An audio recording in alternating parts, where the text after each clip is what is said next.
let's get started. Thank you, Kunal, for your time. We're really looking forward to this webinar. Many people have signed up to learn more about machine learning and to learn about the upcoming projects. So Kunal here he's a senior at Berkeley. He is an officer of the machine learning group at Berkeley. Very experienced, multiple internships under his belt. We are very lucky to have him as a STEM away mentor. Thank you so much for your time and contribution. Hi, everyone. My name is Kunal. As Demelina said, I'm a student here at UC Berkeley. And today I'll be talking about basically giving like an overview of machine learning and a specific project that, I've sort of dealt with in the past and a sort of spin on it for everyone here to sort of work on, maybe possibly within the coming weeks. So here, I'll get started. I'll just share my screen right here. So yeah, let's get started.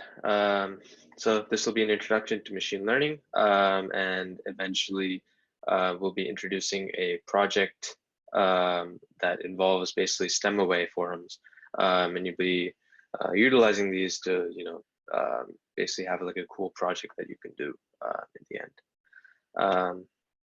So when I talk about machine learning, I usually like to introduce it with this example with, what we think of traditional programming and how machine learning sort of differs from it. So in traditional programming, we don't really have a standard definition as to what it is really, but when we normally think of it, it's usually just, someone writes a program that gives it to a computer, and this program can possibly take in some data and give an output, whatever the program computes. So as an example here, let's say we have a square root program, right, that returns the square root of a given number that we input. So our data is 4, our program is return square root of x given x, and the computer with this program and the data will output 2. So pretty self-explanatory. Now, suppose someone comes and asks, can you write a program that can, with this tissue slide from a human, tell if it's cancerous or not? And you have to write a program for it. It's extremely hard. We would basically have to encode rules that doctors use to determine if tissues are cancerous or not, and this may take forever, may quite be impossible, right? So what do? We can't do much yet, but maybe if we have what doctors have done in the past for images like these, so say other tissue slides, and ask, can you give the determinations that these doctors made for whether the tissues are cancerous or not? Possibly you can use this to our advantage. And our key idea here is like, can we get a program using the data and the output that we just got? So essentially, we have these images that one are the data and the outputs, 2 are whether they're cancerous or not. From these two, sets that we have, can we make that program? And that's basically what machine learning is. So we sort of turn things upside down here, and basically we're giving the computer the output for what we want the program to do. So these are basically like examples of what we want the program to do, like labels on data, characterizations of different classes. And then with this characterization of outputs and data, beauty of machine learning is that we can, produce these programs that will take in data and output, later take in data and produce an output. So that produces this a really nice loop. So in our case, we'll have the tissue slides and the output as to whether they're cancerous or not. And essentially machine learning, the high level idea is that we'll get a program to predict if it is cancerous or not. So essentially we don't have to code it at all. Whereas our machine learning algorithm tells us based on past history whether a new example of a tissue slide is cancerous or not. So as I mentioned earlier, that produces this really nice loop of we get a program from machine learning, and this program can be used later on, given data, to produce some output. And this is really cool because, you know, we can solve problems that we wouldn't normally, like us humans normally wouldn't be able to solve ourselves, right? We can't just code, say, a program to tell whether a tissue slide is cancerous or not. But with algorithms that can utilize the past to predict the future, we can make these programs and use them later on. So, you know, this whole concept is what really got me excited into machine learning when I first started out. So from there, you know, let's go into a little bit about me. I'm originally from New Jersey. I lived there for 18 years, all the way until high school, and then came to Berkeley 4 years ago, class of 2020. I'm supposed to graduate this semester. Unfortunately, there's no graduation ceremony for us seniors, so that's quite unfortunate. But yeah, senior at Berkeley, studying computer science. I actually got started in ML-based research back in high school, around freshman year of high school. So my school was very big into research, and machine learning wasn't that popular back then, but it was certainly coming up. And I definitely wanted to learn more about it, you know, when I discovered it. And, you know, thankfully, through a few independent projects and through like working at Rutgers and Stony Brook University, I got a very good, you know, backbone as to, you know, machine learning work and research, thinking of different problems, etc. So in high school, I was lucky enough to be part of two papers, one of them independently that I worked on, and one at Stony Brook, where I actually worked on something similar to the example I gave earlier as to the tissue slides and predicting if they're cancerous or not. I actually got a question: what are the most useful ML classes at Cal? So at Berkeley, I took, we have an operative machine learning course, which is just introduction to machine learning. I think that's a very good introduction as to, like, you know, basic algorithms of machine learning and a lot of the mathematical backbone to all these algorithms. And then obviously there's a wide array of other classes for machine learning. I took a few in like the special topics group, and there are a wide variety of like different niches within machine learning in those course numbers. There's deep reinforcement learning. You know, there are many machine learning classes. Most of them are graduate level, but I feel like the one that was most useful for most people was the introduction to machine learning class, which basically teaches like all the like bare mathematical concepts behind most traditional machine learning algorithms. So yeah, here at Cal, during my freshman year, you know, I was exposed to a whole new world of, you know, technology and innovation. And my first year, I joined machine learning at Berkeley.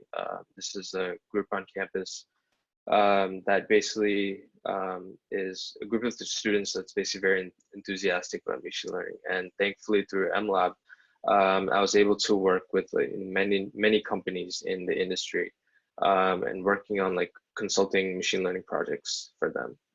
So I've worked with like Intuit, Wish, an investment bank in China, and some startups in the Bay as well.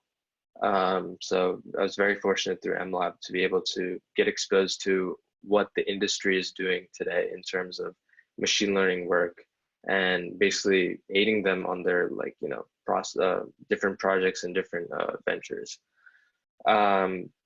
So my two summers here, I worked at, one was sophomore year, I worked at Berkeley Lab here in Berkeley, working on network traffic prediction across the there's a network for all the government-funded labs, including Berkeley Lab, and basically predicting what the network traffic will be across this network within a 24-hour window. So that was a lot of time series work using, if you're familiar with like LSTMs, RNNs, that type of work. And I was very fortunate to work there. Got exposed to a lot of very heavy research-based work in terms of sequential data within machine learning. And then last summer, I decided, I think I want to get a better experience as to what machine learning is within the industry. And I thought it'd be really cool to go to a startup. So I joined the startup in the Bay called Primer. Primer is like a NLP-based startup, which is basically producing knowledge engines for many like Fortune 50 companies and banks, etc. Basically using NLP tools, natural language processing tools, to extract key information, key insights, key dates, data, etc. about different maybe news events or documents, anything you can think of almost. And it was really cool to work there. I essentially there worked on a algorithm to predict, given like a query, say like about Donald Trump, can you produce like a storyline for all the news about Donald Trump within the past maybe 6 months? And I thought that was a really good experience. I definitely got exposed to a lot of industry work, and a lot of state-of-the-art tools, especially now since NLP is really blowing up. A lot of the state-of-the-art tools that are used in NLP, and was able to leverage them over at Primer. So yeah, that's a bit about me. So let's dive in a bit more into the machine learning world and specifics. So here's like an overall timeline as to where machine learning started and where it is now. Quite surprisingly, it's been around for quite a while, ever since the 1940s. People have been developing, the bare bones and the bare concepts behind, the machine learning concepts that we know today. So since 1943, the famous neural net was first invented. And then ever since then, there have been so many, innovations and new discoveries that have been made. And some notable other moments in this timeline are like ImageNet and AlexNet that came out in 2009. Showing the possibilities of what we can do with images and video data. Maybe like 2016 with AlphaGo being the first computer to beat world level players in Go, and 2017 till now, I would say transformer models for NLP. NLP has really been blowing up in the past years thanks to transformer models, and we're getting a lot more insights as to like what are the best ways to represent text, and how do we build like question answering models, etc. So yeah, there's machine learning has been around for a while, but there has been a lot of innovation over the years, and it's been quite fascinating to see how much has been done and how much research has been recently coming out. And machine learning is everywhere. So, everywhere we look around today, there is machine learning, in many of the daily things that we use. So one, like recommender systems, which I'll be going into later, but like Netflix, Amazon, Spotify, Facebook, Instagram, all these companies are using recommender systems to, suggest items based off of user preferences in the past. So I'll go into a little more depth about this later, but I just wanted to introduce it here. Games, as I mentioned earlier, AlphaGo, the machine learning based system developed by DeepMind. It was crazy in October 2015. AlphaGo became the first computer to be a human professional Go player without any sort of handicap. on a full size board.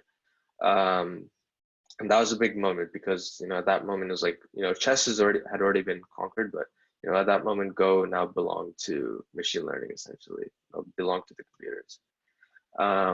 Personalized medicine, over the past 15 years, I'd say there's been an explosion of like patient data in the form of like genetic information, electronic health records, et cetera. And it's really sharpened the doctor's picture of the individual patient and the treatments that are tailored to their precise needs.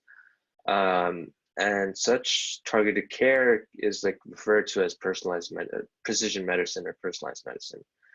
So basically drugs or treatments, that are designed for small groups rather than large populations based on the characteristics such as medical history, genetic makeup, and then like data maybe that are recorded by like Apple Watches or Fitbits. So, at, different organizations, doctors are using, machine learning, artificial intelligence to develop precision treatments for very complex diseases. And so basically their aim is to like, using these massive data sets that they've gathered, can we get more insights as to what a certain individual needs in terms of the recovery or health. And, these insights can also guide the discovery of new drugs, uncover new uses for, old drugs, and suggest, personalized combinations for medicines for specific people. So this is, really exciting, especially in this time now of, COVID-19, but I think it's really cool as to what machine learning has done for the world of healthcare and medicine. Obviously, financial markets, today machine learning is coming to play an integral role in, the financial ecosystem. Algorithmic trading. Algorithmic trading has been along for a long time, but it involves the use of like ML-based systems to make, maybe very fast trading decisions. And, many hedge funds and financial institutions utilize machine learning, although they don't expose it really, or expose their approaches for obvious reasons. But overall, they definitely do utilize machine learning and deep learning to calibrate, trading decisions in real time. Also like portfolio management, fraud detection, things like that are definitely things that are done within the financial sector.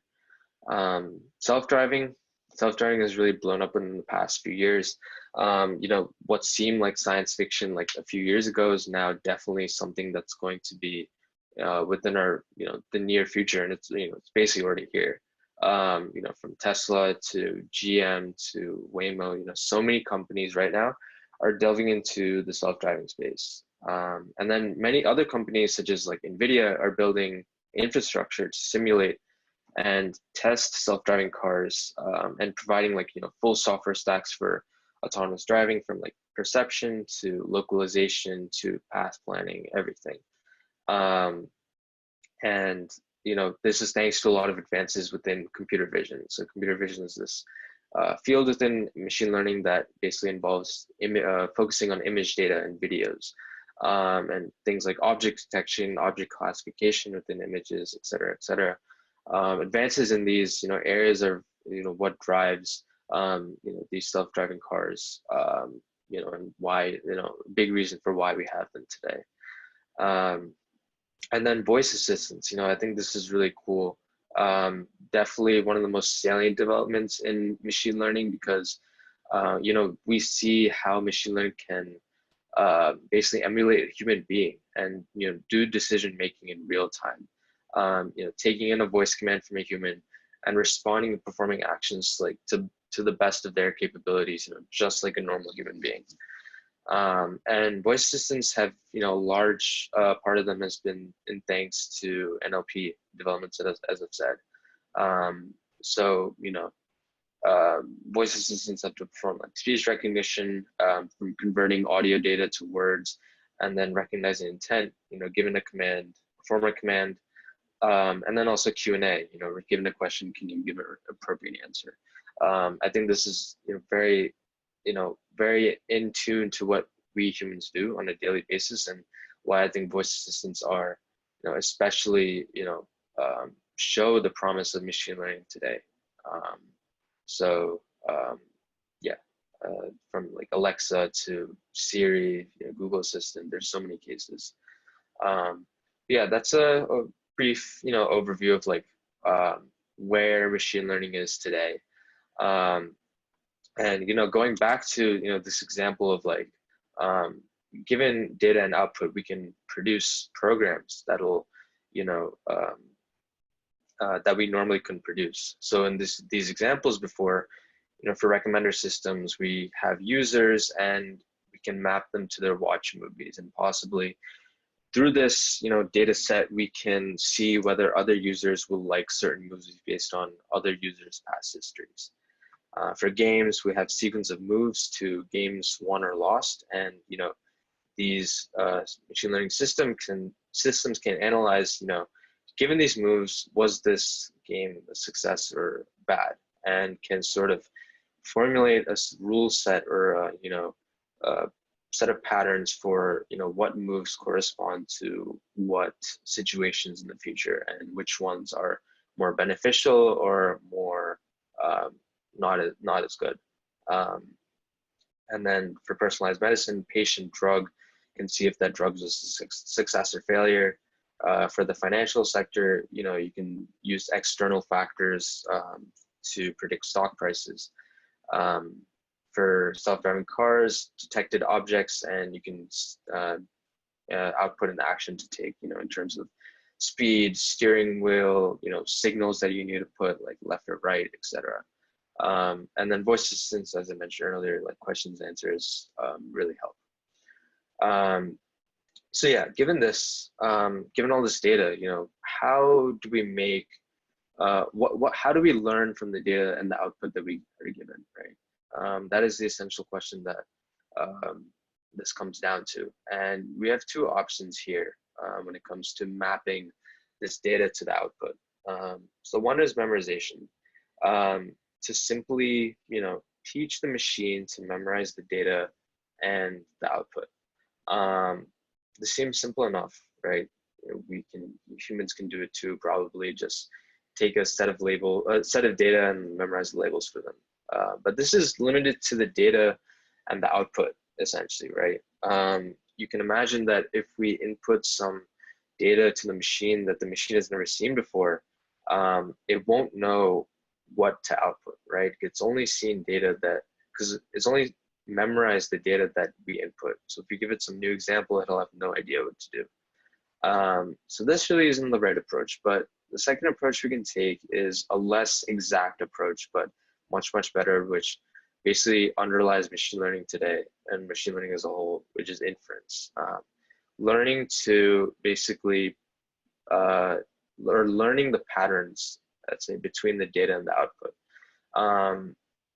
And why is this so much better? So, while the old examples aren't memorized, and if we input that old example again, the model maybe small chance might not produce the label that we gave it. But while old examples aren't memorized, new examples are predicted much more robustly. Because we learn like inherent relationships between the data and the output, such that if we see data that's like similar to the data that we saw in the past, the machine will have a pretty good idea as to what output belongs to that class. So in this way, we can generalize to new examples and deduce new facts from old ones. So a much more generalizable framework. So I'm going to pause for a bit. Any questions so far regarding anything? You can just type in the chat if you have any questions, or if no questions, I'll just continue in a bit. Okay, it seems like no questions as of now, so I'll just go ahead. You can save more questions for the end. So a basic outline of how to go about doing with, say a machine learning project. One, defining the objective. Obviously, we need to understand like what needs to be predicted, right? And then based on that, we can ask in the second step, which is data gathering, asking what type of data do we need to solve the problem at hand? Is the data available? How can I get it? And once you know what data is required, you can understand how to derive this data, how to collect it, etc. And then data preparation, oftentimes you'll never, the data that you get will almost never be in the right format. You can encounter a lot of inconsistencies such as missing values, redundant variables, duplicate values, etc. And removing such inconsistencies is very essential because with them, they might lead to some, errors or, wrongful predictions or computations, etc.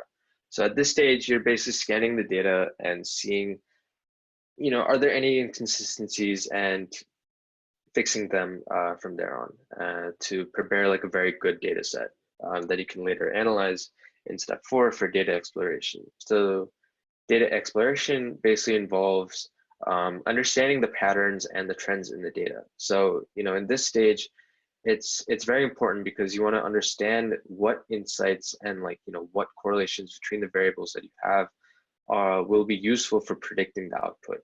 And based on this inference, it'll give a very good idea in step 5, which is building the model, what type of model to build, what algorithms will you need, what sort of parameters would you possibly be in the range for, how should you how should you feed in the data, how big should it be, how complex. It'll inform many of these decisions. So yeah, step 5 is basically building this model and training it with the data that you acquired and cleaned earlier. And oftentimes you'll split the data into 2 parts, training and testing data. So training will be solely to train the model and then evaluate its performance based on some sort of holdout set. And then the testing data will be, at the end, evaluating how good this model is. So even after you build a model, step 6 will still be, still have to evaluate and optimize. So based on this, we have our training data and we'll possibly take out some subset of it to basically evaluate the model on. And based on this, we can evaluate the accuracy and generalization capabilities, robustness of the model, and then tune parameters further as we need. Possibly choose a completely different algorithm if we were wrong earlier about certain inherent assumptions that we made. Adding or removing features from our data, adding more data if needed. All these things come in this step. And then finally, once you're satisfied with the predictions, satisfied with the capabilities, accuracy, efficiency, all that of your model, we'll finally do predictions on the testing step that we had earlier. Or even more interesting, we can take this model and serve it in real time to users.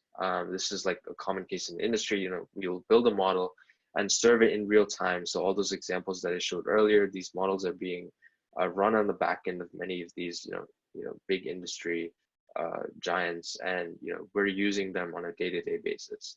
And oftentimes, how we use them informs how this model is going to be improved on, in the future, and possibly, creating a good feedback loop for, improving the model based on, data that we gather in real time. So, overall, just to outline, we observe a set of examples that defines, usual behavior, and this will be our data for the model. We'll infer about the process that produced those examples. So that's essentially building the model, and then using the learned process to predict outcomes for these unseen instances, and this is testing. That's essentially what, the 3 steps that this all comes down to. And there are many different variations on machine learning. So these are just like 3 common variations that come about pretty often. One being the most, not most common, but most intuitive, which is supervised learning, which I basically described earlier. Which is like every new example that I give you in the training data, there's a label on it, right? We know what the label is. We know what class or value output is for that example. but and basically what we want to see is like, how do we find a rule or generalized rule to predict the label associated with an unseen input, given those examples. This is mostly what we think when it comes to machine learning, right? We have a set of data, a set of labels, basically finding a rule between the data and the labels such that when we see some sort of data in the future, we can predict what its output is, right? And I think this is the most intuitive, version or variation of machine learning that we see. But a much more common, I would say, version is unsupervised learning, because this labeled data is hard to come by, right? Oftentimes, data today is a bunch of examples without labels. It's hard to come by with data with labels because oftentimes we as humans have to ground truth label these examples. Labels don't often come about just in nature. So unsupervised learning focuses on this set of data and basically asks the question, what is the most natural way to group these examples that we see into different models? So the machine basically learns with the absence of defined inputs, and learns a natural inherent association between the data set, and it basically forms these clusters of groups within the data and classifies them according to that. Third example is reinforcement learning, which I won't go into that much, but very, very cool, I'd say, and has been popular in the past few years. Basically taking a suitable action to maximize reward in like a particular situation. So basically, if you do something for a while, you can say if it's good or bad and do a future action based on what situation you just had. So it's employed by various software and machines to find the best possible behavior or path it should take in a specific situation. As mentioned earlier, I visited many examples about how we find machine learning in our day-to-day lives. And as I mentioned earlier, today we'll be taking a deep dive into recommender systems. So recommender systems, I think they're really cool. They've definitely been there's been a lot of research done on them, and they're used. I think they're a very cool industry example of how machine learning is used today. So recommender system is basically a system that suggests relevant items to users based on a variety of factors, but user preferences in the past, items being similar to each other or far away from each other.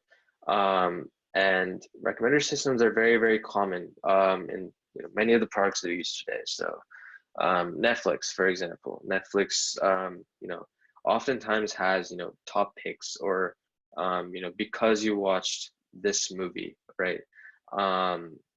It gives suggestions as to other movies and TV shows you should watch based on your past viewing history. So very, very cool.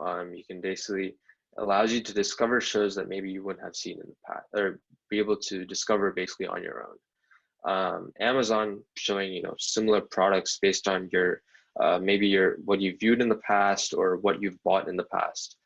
So here this person probably was looking at SD cards for cameras or possibly bought one, and Amazon recognizes that and shows many other SD cards that are because this person viewed or bought one SD card.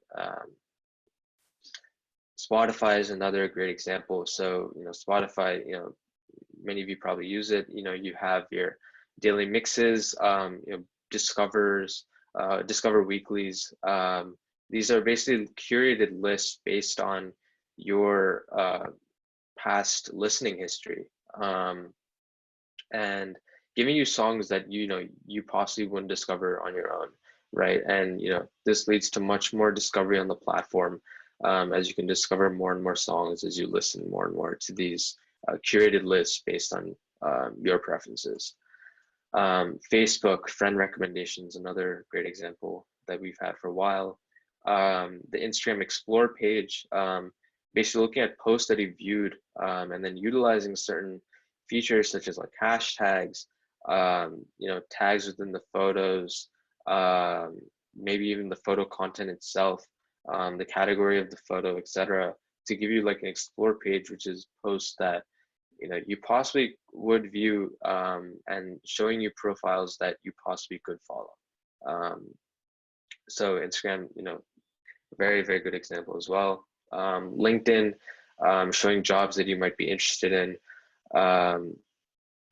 So all of these examples that I showed you, are examples of recommender systems. And as you can see, they're, utilized in all of the, applications or services that we use today. But the question is like, where did this sort of need come about, right? What is the motivation for recommender systems? While we do have like a, they'd be, good for users, sort of rationale for it. What is like the real reason why they were needed, essentially for today's world? And that sort of comes with this phenomenon called the long tail phenomenon. So, originally, traditionally, retailers were sort of limited by the shelf space that they had, right? So like, say Walmart, for example, back in the day, could only hold popular items on the shelves. And, less popular items had nowhere to go because they couldn't hold them. They're either forced to discontinue them or get rid of them. So this comprises basically, this set of popular products comprises the head, right, that we see in the graph.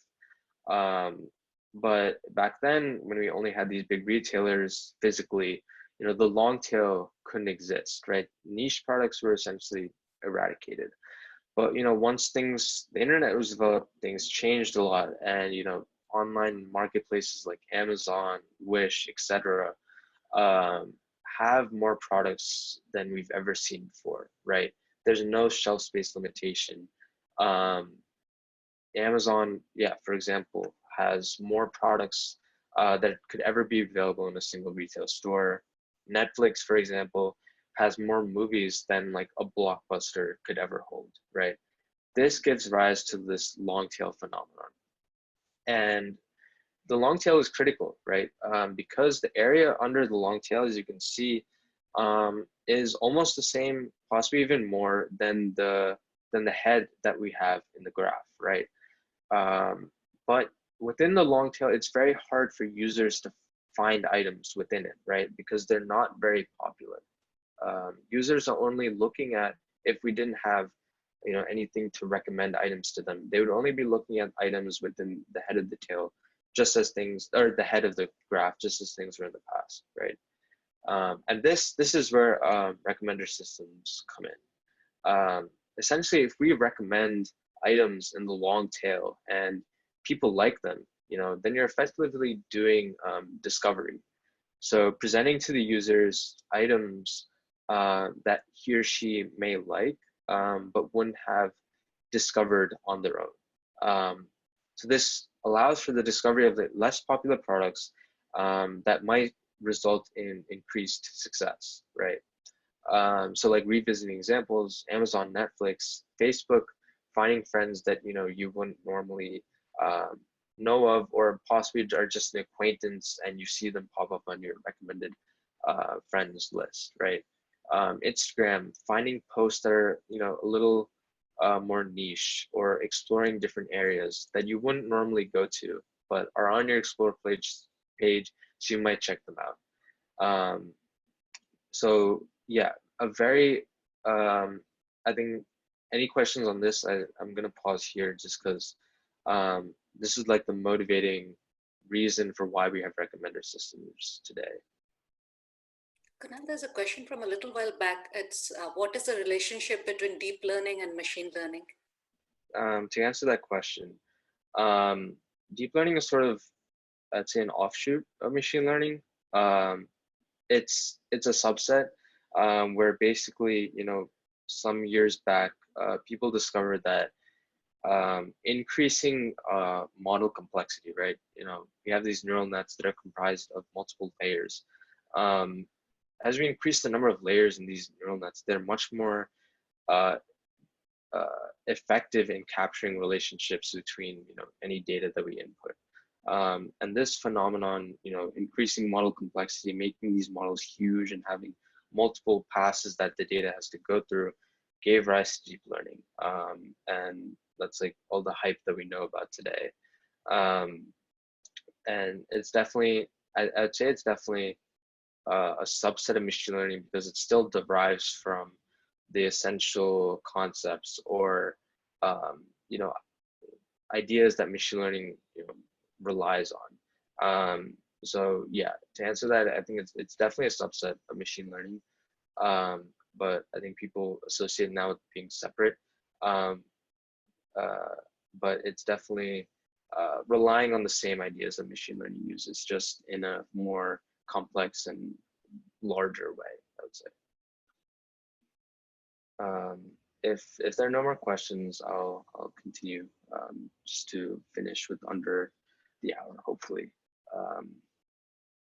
So yeah, recommender systems, it's all about the long tail, essentially, right? It makes it easier for users to access content, increases the engagement of users based on new products, makes less popular products more popular, and increases sales as a result of very personalized offers. The list really goes on, but they're very, very useful, as you can see from examples that I showed you earlier. So when it comes to recommender systems, there are two overall approaches that people like to talk about. One is collaborative filtering. Collaborative filtering is a method that basically makes predictions about the interests of a user based on other users, right? Collaborating, essentially. So the underlying assumption here is that users who have agreed on the past tend to agree in the future, right? So in our example here with movies, say person A likes many of the movies that person B likes. From this, we can assume that A is more likely to like the other movies that B has liked more than just a randomly chosen person, right?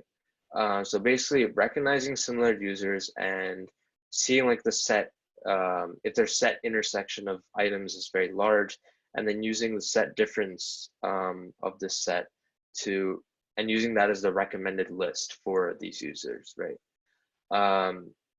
Now the problems with this approach, one, are it requires many other users to be effective. So you can imagine that if a website only has like 5 users, right? We can't really recommend many different things to other users just because we don't have many other users to base our algorithm off of, right? We don't have many other users' preferences. And another problem here is that it requires user preferences from the beginning, right? If we could possibly eliminate like having user preferences altogether, right?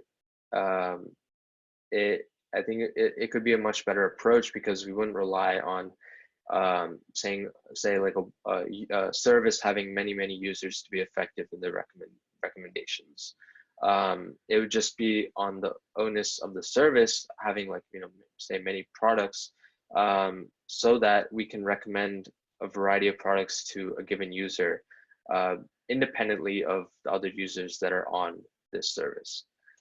So that gives rise to another approach called content-based filtering. So the biggest difference is that it doesn't require user preferences. It's solely based off the items and their inherent attributes, right? So it's best suited for situations where there is known data on an item, such as like name, location, description, etc., but not on the user. And the big assumption here is that users who like certain products will like other similar products. So how do we define similar, right? It's really up to you. We can extract many different attributes from items and compare them to determine similarity. So let's run through an example here based off of movies. Let's take Netflix, for example, right? Netflix has, as I showed earlier, like top picks based on a movie that you watched or movies that you watched, or because you watch a certain show, it'll recommend other shows, etc. So let's take a certain movie or a certain TV show, Ozark, and let's say we want to extract the attributes from Ozark, such that when we compare Ozark to other TV shows, we can see if Ozark is similar to that show or it's not similar to that show. And you can imagine that, from a show like this, we can extract many different attributes such as title, actors, genre, box office revenue for a movie, keywords, summaries, etc. Right? These are all inherent attributes about shows or movies that we have access to, or how we can represent this movie or TV show. And while we don't know whether this feature set might perform the best for a model, intuitively we can say that these attributes may be helpful for us in the future for telling if movies or TV shows are similar or different from each other. So now we can model this as our input output, as I mentioned earlier, right? So we model our input and output such that our input is these attributes that we extracted and our output is this TV show, Ozark. And the input is basically our representation for this TV show, how we define it to be. And from here, we can gather more data, right? Obviously for a model, we're going to need, to build a good model, we're going to need a lot of data. So you can imagine going through Netflix, but Netflix probably does this on the back end, and some variation, right? Getting all the movies and TV shows, organizing them in a data set and extracting their attributes from them, right? And labeling them as, this set of title, actors, genre, etc. maps to this given TV show or movie. So yeah, each data point is a set of attributes and has the associated movie or TV show. Any questions so far?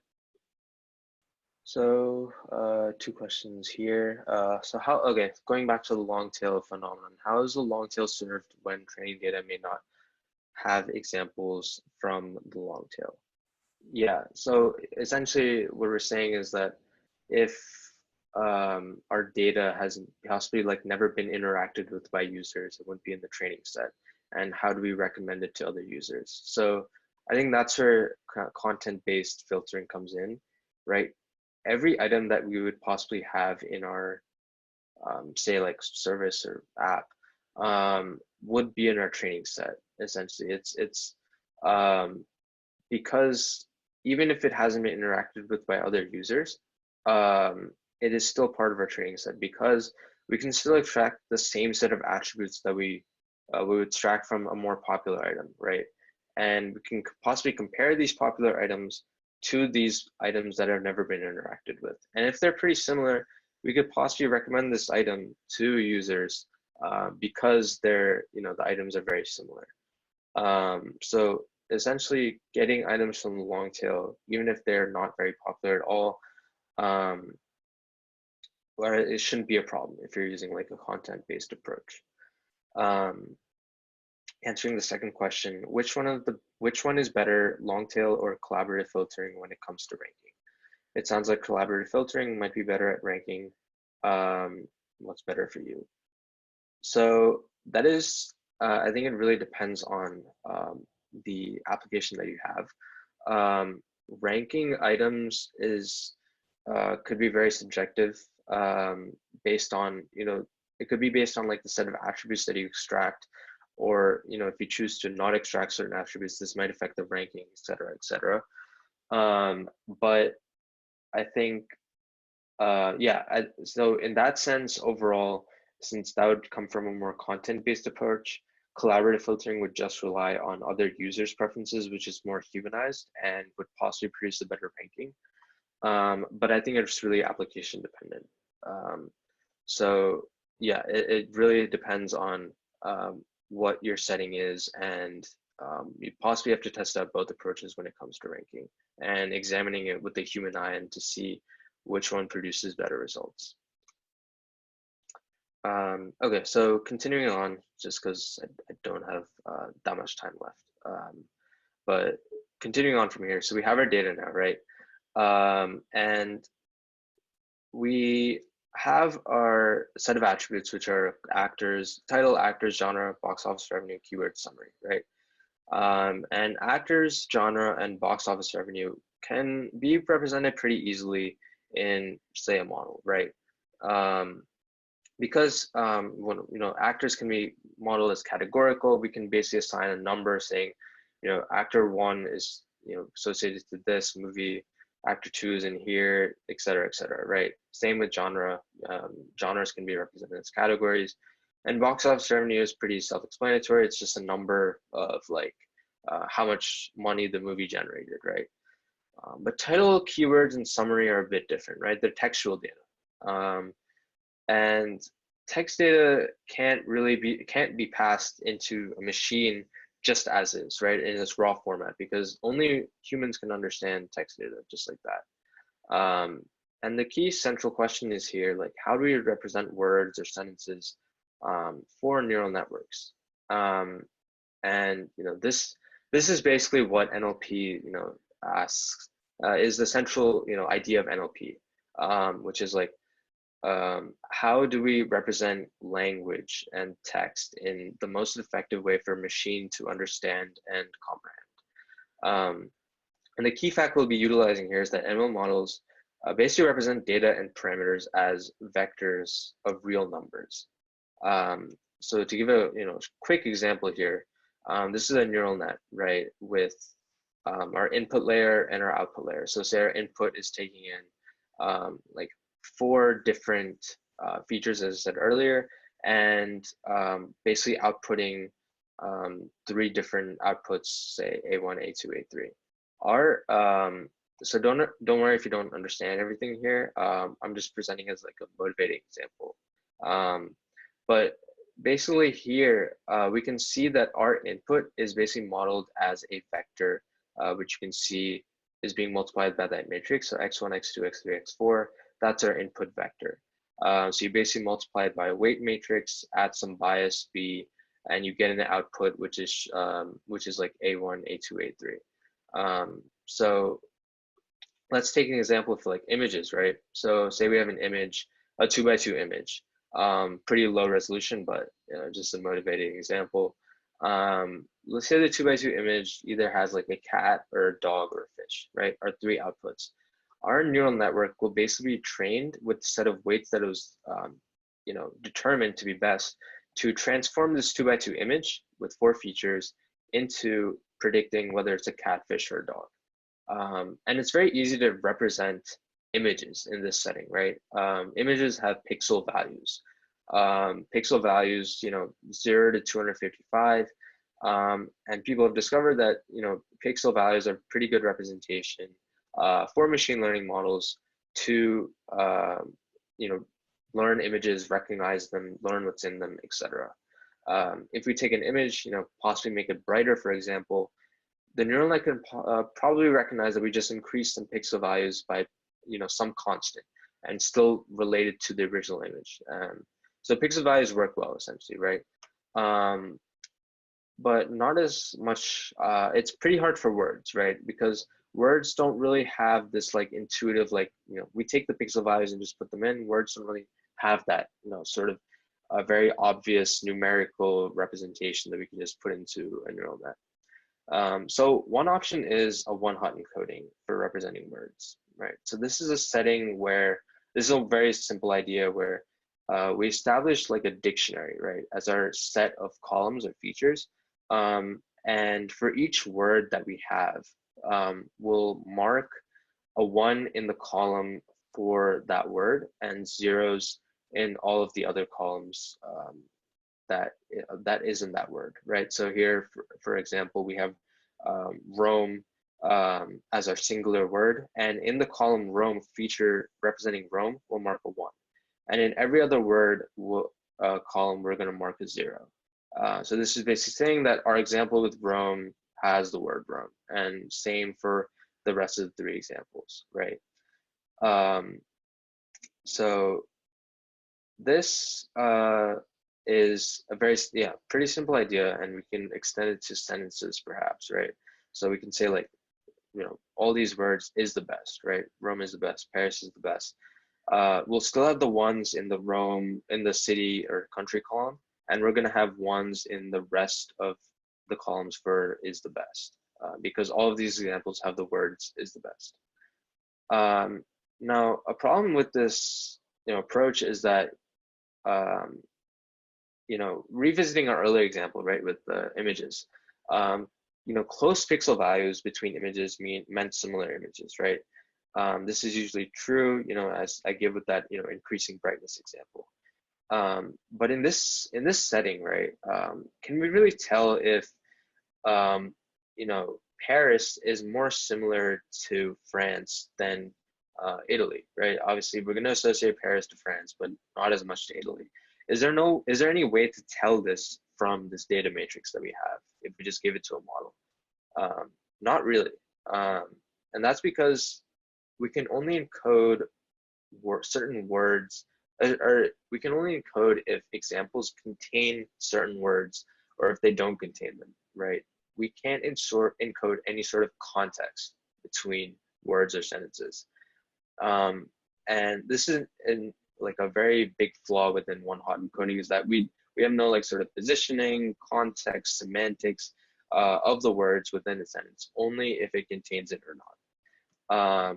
And another problem that we have is sparsity. So you can imagine that if we're dealing with a lot of text data, real life text data, for example, right? We're gonna have feature columns with like the entire English dictionary, and some of our examples might be very short sentences or even singular words, and this will produce vectors with ones in very few columns and zeros in the rest of them. And this wastes a lot of space for models, and in settings where we need to be as efficient as possible, this is definitely not the right approach. So can we find a way that's better, encodes context, saves space, etc.? And this has given rise to, in the past few years, a very popular notion of word embeddings. So word embeddings are basically distributed representation of words in an n-dimensional space, right? We can define n to usually be anything that we want. Usually a higher n is indicative of more context or information. But essentially word embeddings are very, very, very useful. They're the modern day way to represent text data. And essentially they allow words with similar meaning to have similar representation. So essentially capturing the context of a word, the semantics, the syntactic similarity, and has a pretty good like representation of relations with other words. And they've been a really key breakthrough in the past few years for deep learning and challenging the NLP problems that we face. So the process of making word embeddings, like there are many pre-trained models today where you can just input text and it'll give vectors for words and sentences that you have. Some of them are very, very complex, obviously, but I can give like an intuitive example here, where essentially we will map our words that we had earlier, like Paris, France, Italy, Rome, to vectors based on these, word embeddings, right? And these word embeddings for Paris and France will be very, very similar. And then for Italy and Rome also will be very similar. But between Paris and Italy or Paris and Rome, these vectors are very different, right? So this is encoding context now and meaning, which is very important for machine learning models today to, understand textual data and encode semantics. So in our earlier example, right? So now we can encode our title, keywords, and summary into vectors. And finally, now we have an overall representation for the data that we gathered, right? So our title, keywords, and summary will be vectors, as I show here. Our actors and genre will be categorical simply, and our box office revenue will be numerical. And we have our output for movies 1 to n. Cool. So any questions so far? I don't think so. I'll go through the rest of the presentation just to save on time, possibly questions at the end. So now that we have all this data, right, how can we build a model off of it? And I think one of the best most bare bones way to model recommendation systems is to use an algorithm called k-nearest neighbors. So k-nearest neighbors essentially finds the k-nearest neighbors of the input based on a distance metric, right? So we can imagine that our each example for our movie is represented as a vector, and we can see, you know, what is the different distance between movie 1 and movie 2. If the distance is very small as compared to movie 1 and movie 3, we can possibly recommend movie 2 to someone who's watched movie 1. So that's like the motivating example here. Some common metrics include cosine similarity, Euclidean distance, and the inputs are in an n-dimensional space. So for cosine similarity, for example, if we have two identical vectors, say movie 1, we're comparing movie 1 and movie 1, we're going to get a cosine similarity of 1 based on the math that's shown at the lower right-hand side of the screen. For orthogonal vectors, or vectors that are perpendicular, so basically like almost not similar at all, we're going to get a cosine similarity of 0. So this sort of model is very very good at capturing, you know, for given vectors, how far are they apart in their given spaces. And if those spaces are accurate for the problem that we're trying to represent, k-nearest neighbors will do pretty well. So the goal as for today, or for the project that, you know, we're presenting to you, is recommended systems, but we're going to be using the discourse forums, right? So on discourse, you know, there are many different posts as to, you know, like, you know, different discussions, and with different tags and different you know, people replying, etc. And so we want to create a recommender system for users to recommend them different topics to view, you know, based on, say, if they, you know, viewed a certain topic, can we recommend them other topics to view based on, you know, what they just viewed. So the current recommendation algorithm for discourse is very, you know, like rule-based, right? We can basically, you know, see, like, you'll pick a random unread topic for a user. If there are no unread topics, you'll pick a random topic. If there are no unread or new topics, pick random topics from the same category. And if there are insufficient topics from the category, we'll just go to other categories, right? This is very, very rule-based, not very like personalized to either the posts themselves or the users on discourse, right? So the task here now is to basically recommend these different topics in a much more robust and personalized way. So I basically created like a breakup of the project into 3 parts that people can take step by step, or based on, you know, groups can assign to different members. One will be, I think a big thing will be collecting data. I don't think discourse right now has like a formal API.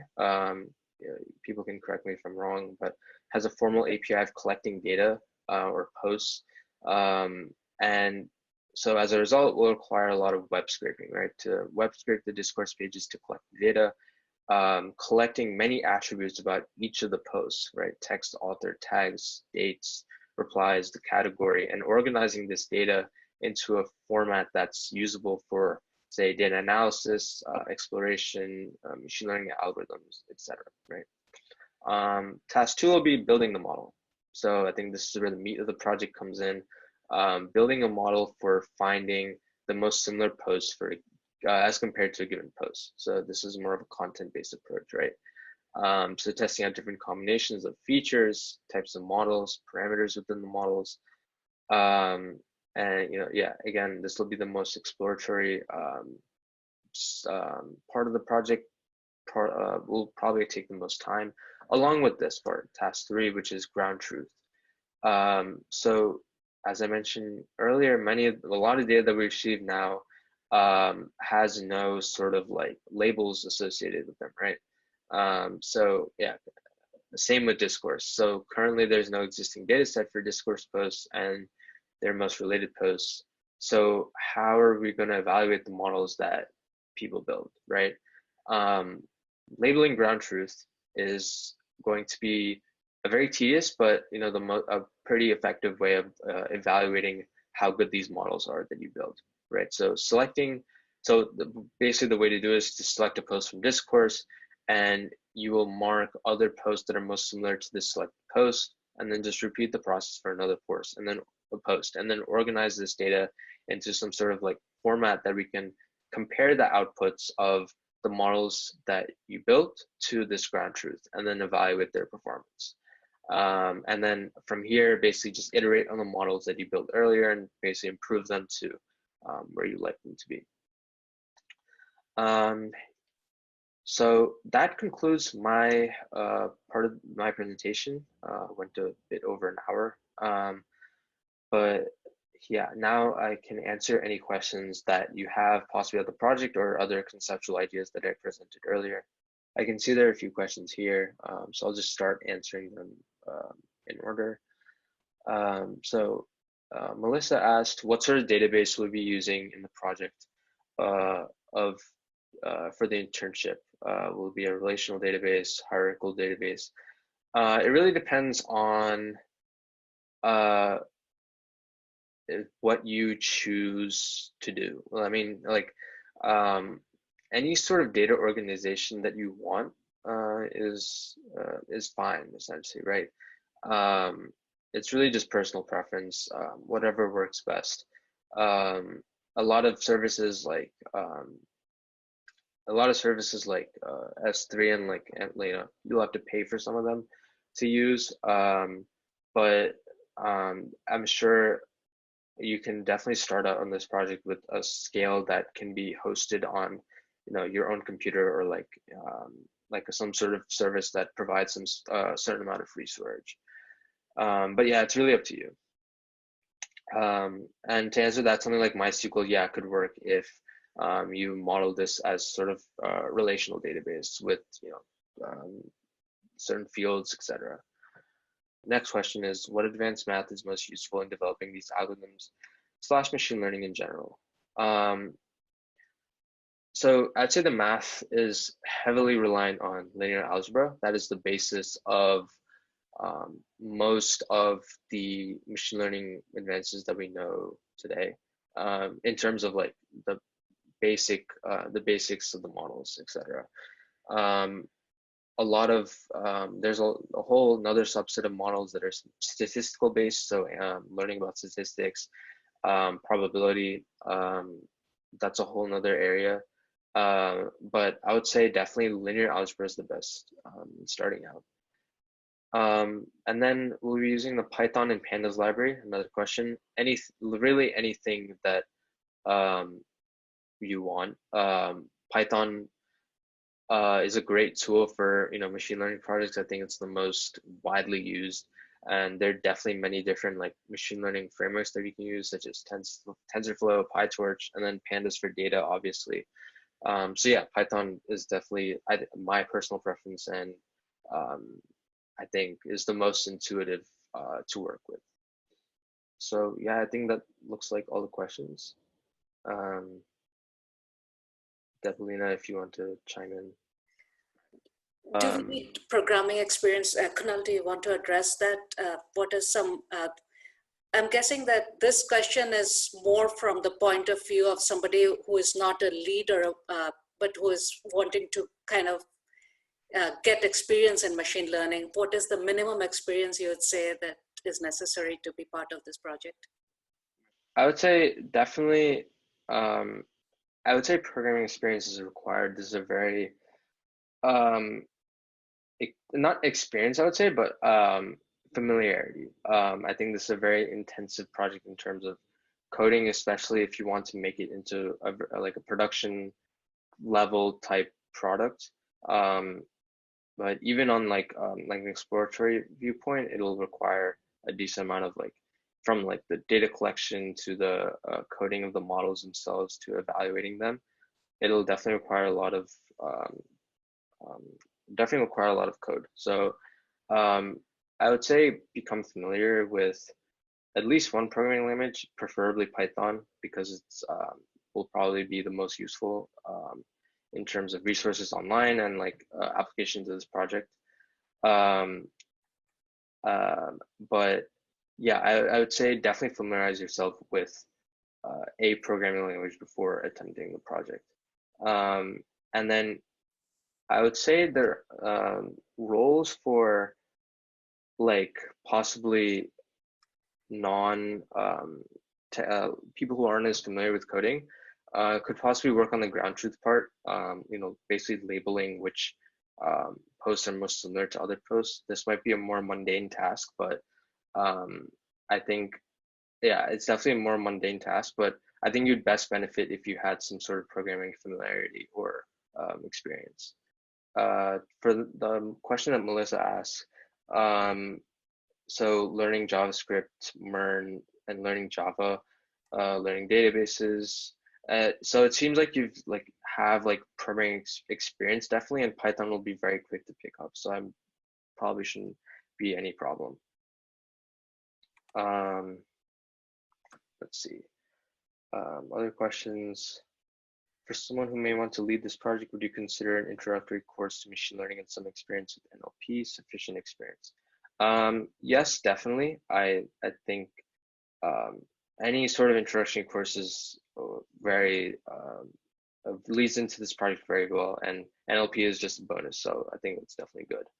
And then what Shivam asked, what is the recommended online course for getting up to speed on TensorFlow?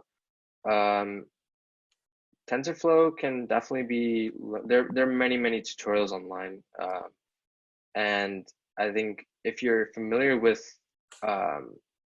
like sort of imperative programming, like TensorFlow will not be that hard to catch up on, and if you need to look up anything, there are multitudes of examples on TensorFlow.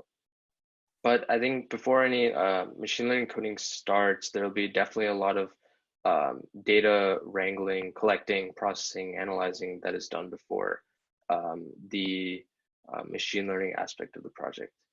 Do I recommend Andrew Ng's Stanford Coursera course? I don't think it's necessary for this project. I know Andrew Ng's course. I did it actually a while back. It's much more, I think, math-based and introduces very bare-bone concepts in machine learning. So like, I don't think it's necessary for this project because this one will be very technically heavy in terms of coding itself and testing and iterating. So no, I don't think the course is necessary. I definitely think you can learn the higher level aspects of this project through either other articles, or you can definitely ask me any questions. But no, I don't think the course is necessary. Thank you so much, Kunal. That was really, really useful. Okay, I'm not seeing anything more coming up. So thanks again, Kunal, and thanks to all those who attended.